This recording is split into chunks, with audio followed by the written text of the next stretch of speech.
Pour nombre de croyants, la sainteté n'est accessible qu'à quelques personnes exceptionnelles par leurs œuvres et l'exemplarité morale de leur existence. Or, notre sainteté ne dépend pas de ce que nous pouvons réaliser, fonder, écrire, prêcher. Elle vient de notre être. Et ce que nous accomplissons en est le prolongement. Un saint rayonne par son être avant de briller par son œuvre. Les vertus d'une personne n'attestent en rien sa sainteté et l'inverse n'empêche pas d'être saint comme nous le voyons avec Marie-Madeleine ou un des larrons. La sainteté est dans notre humanité personnelle aboutie, dans l'accomplissement de notre chair particulière et unique. La sainteté est notre être même. Les œuvres, les valeurs morales en sont les fruits. Dieu nous a réconciliés avec lui dans le corps du Christ, son corps de chair, par sa mort, afin de vous introduire en sa présence, saint, immaculé, irréprochable. Dans son amour, Dieu nous connaît saints et immaculés. La sainteté est le but de notre incarnation singulière. Les saints sont les plus humains des hommes. Chaque croyant a vocation à rétablir l'humain dans l'humanité et à restaurer l'humanité dans l'humain. La clé de tout dans notre vie chrétienne est toujours celle de l'amour. Cet amour qui donne à chacun de devenir un humain face à l'inhumain. La perfection chrétienne n'est pas dans la morale, mais dans l'exercice de la miséricorde.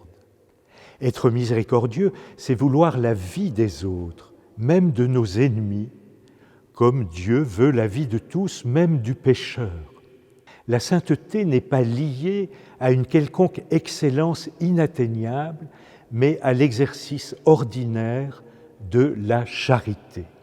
L'amour, dans le sens de l'Évangile, n'est pas un sentiment, mais un engagement, celui de vouloir aimer.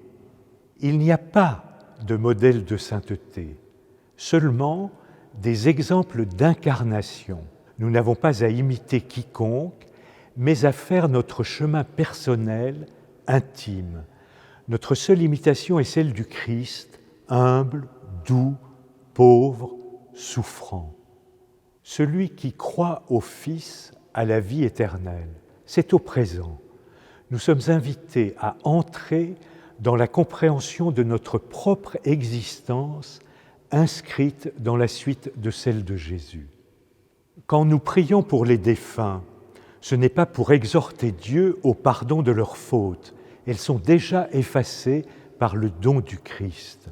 Quand nous célébrons des messes pour les morts, ce n'est pas pour négocier leur entrée au paradis. Il est grand ouvert.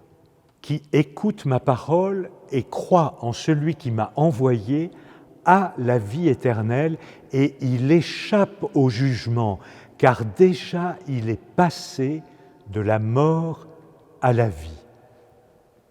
Notre prière pour les défunts est l'expression de l'amour que nous continuons de leur porter. Notre prière est pour les aider, eux, à accueillir la plénitude de vie que Dieu leur offre.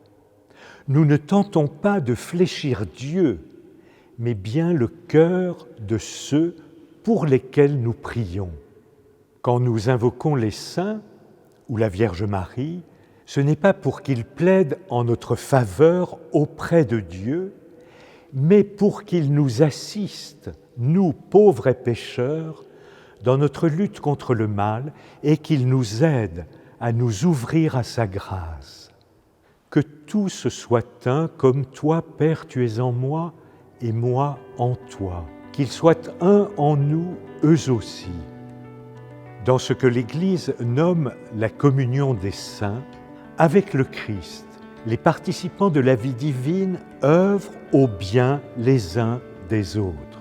Notre amour et notre dévotion veulent assister ceux qui hésiteraient à se jeter corps et âme dans les bras du bon Dieu.